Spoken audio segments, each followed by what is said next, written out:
Angelo here, welcome to my channel, and welcome back viewers of my stream. So, I have just rebeat Resident Evil REmake. Now, this is the Steam version, and honestly, it still holds up. Even though it's not fully 3D and everything, this is what games were. When they said remaster, that is almost literally what this game was. It is a build from the ground up, adding certain spots such as the backyard area that's attached to that painting, which is kind of a direct reference from Code Veronica. But not only that, that is also, this game, it improves on so much more, because then you get something that you sadly never get to see in any other Resident Evils after this, is the defense items, which then finally made a return in Resident Evil 2 Remake. That's the first time, but then think about that, that was almost maybe another 20 years later. Well, actually, yeah, about 16 years later, I think. I believe this game came out in 2002, and just to see and overall play it again now, with the fresh perspective of what I played recently, and just, it's definitely a ode to the old game. Because if you think about it, the way that the ending is, really not an ending. There's no long, drawn-out things that are telling you what to do. There's no waypoints. There's no people that are constantly reminding you, hey, this is what you need to do, this is what happens, this and that. But it's a game that forced you to do it on your own. And nowadays, you can't have that. Shinji Mikami, you know, it sucks that he had to leave and create his own place. Damn, these graphics are pretty bad right now, just looking at it, because these cutscenes were not meant to be in modern-day graphics and whatnot. Jill, you did a fine job. Did a fine job, see? Nice. Now, I don't believe, yeah, again with this, I was able to play BSA Jill, so I save a lot. I like to kill a lot of creatures. I use a lot of ammo. That's because I beat the game and I had an infinite pistol. Yeah, it might have been cheating, but hey, I was having fun with it. I was enjoying the classics. And even though once you beat this game and you come back to it later on, you still remember little things. And then to think that there's even, like, I've never been a speedrunner, but I had some of the best zombie dodges in the beginning of this game when I was starting, because they also introduced a new feature in this game, which again is completely different from all other Resident Evils, which is Crimson Heads. So you don't want to kill everything unless you get a headshot, unless you have the flame rounds. 420 blaze it.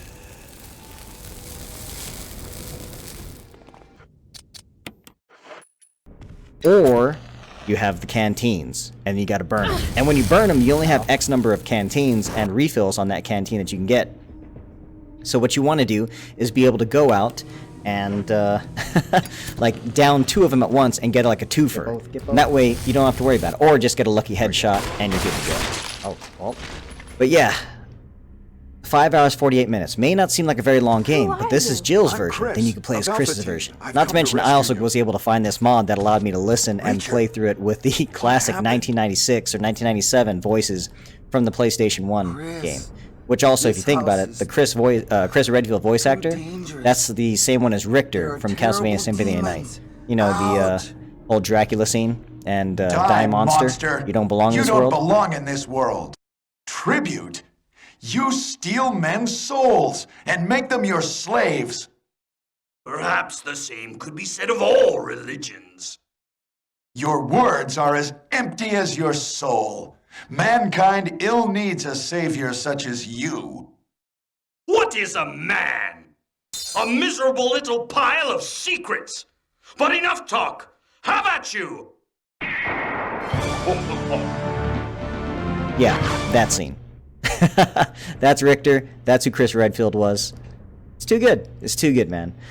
Overall, when I first played it, because don't get me wrong, I played all these originally, but man, I just was always a big fan of killing all the zombies and taking out everything. Okay. Ooh, look at that. Now try to survive in invisible enemy mode. I know a lot of people that actually did beat this one. And look at this. There's invisible enemy mode. In addition to invisible enemy mode, I believe there's also forest mode, which is like forest is chasing you, and you can't use your self-defense items. You can't use anything else. Oh, hey, look at that. I got a new costume. Sweet. What? Well, as I'm saying it, there you go. Okay, who let the zombie play with high explosive? That's Forrest. A zombie equipped with lots of grenades is wandering in the mansion. Better stay out of its way if you know what's good for you.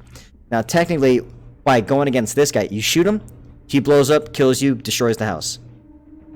If you use your special defensive item, he kills you, blows up the house. So you have to either take the bite or get really good at the dodge. You know what I'm saying? So if you don't get the dodge down, which is why some people are just, they're phenomenal at this game. I'm not so much, so I've never actually gone through and been able to fully beat the game with this, but, you know, could be something for one day. But if I had to rate this and grade this game, I would definitely have to say, yes. I definitely would have to say, being the classic, being a really good remade version, I definitely have to call this a 69 out of 69. 100%. It is great. There's the invisible enemy, real survival. It's just... Not to mention, I haven't even gotten all the endings, because... Actually, what are these other ones? So basically, I have the ending, Chris 1. There's Chris 2, where you and Rebecca survive. Oh, I guess there's you and Jill survive. Then there's all three of you, which is this one. And then there's you solo survive. So I don't know what these other two movies are. Goes to show you that, you know. So you have your opening that you always see. And as you can tell, very classic game. You see what I'm saying? You don't get anything... Yeah, so basically you have two varieties. So this is you and Rebecca. You and... or you and Barry. You and Chris. You by yourself. But who are the other two? I have no idea. So thinking about it, very interesting. So there you go, guys. Again, I would give this game a solid 69 out of 69. Can't go wrong. It was really cool. I mean, there's leaderboards, but you know that's already hacked to hell. Just the overall things that you can do. Taking a property and making it the correct way. Making a proper remake. That's what this game is. Yeah, damn, you can see that. Original of Resident Evil 1 was 1996. That is crazy. That is crazy. And then, just to show you, if I did play this and go normal, you can choose your costumes right off the bat. So here's the standard costumes, for instance. You have Chris Redfield from the, Resident Evil 1. You have Resident Evil Code Veronica X. And then, Homeboy found this. Well, not yet. First, then, you have his off time, whatever. And then... Chris got introduced to either TRT, he got the roids, or he got that deer antler, and boom! Fucking BSA Chris, you know, after getting his ass whooped at Code Veronica X.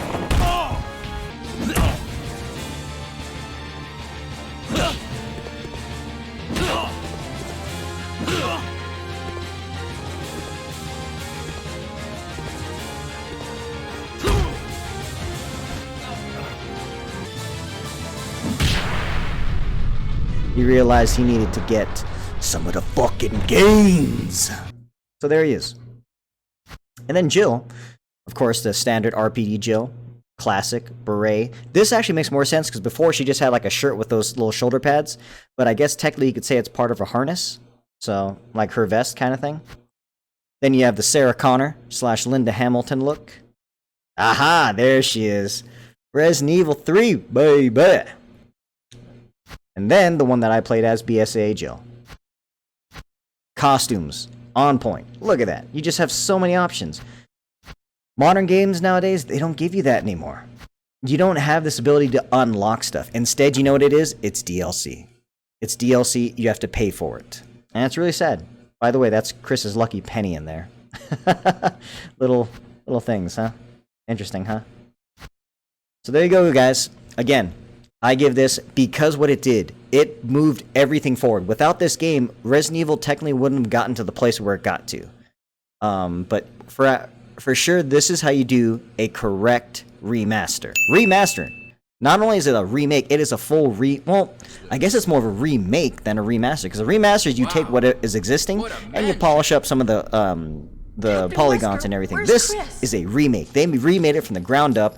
Added Lisa. They added in all those sections, that backyard, the underground cemetery, the graveyard, all those places. The difference with the hold on. With the painting room, and then how that wall lifts up.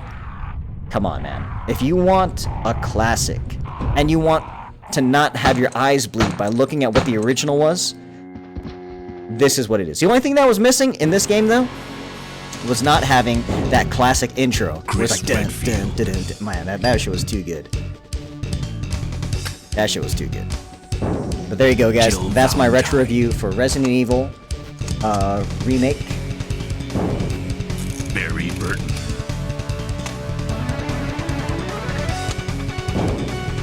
Rebecca Chambers. Albert Wesker. Thank you very much for watching, and I'll see you guys out there. Resident Evil. Later. Barry! That was too close. You were almost a Jill sandwich. Jill!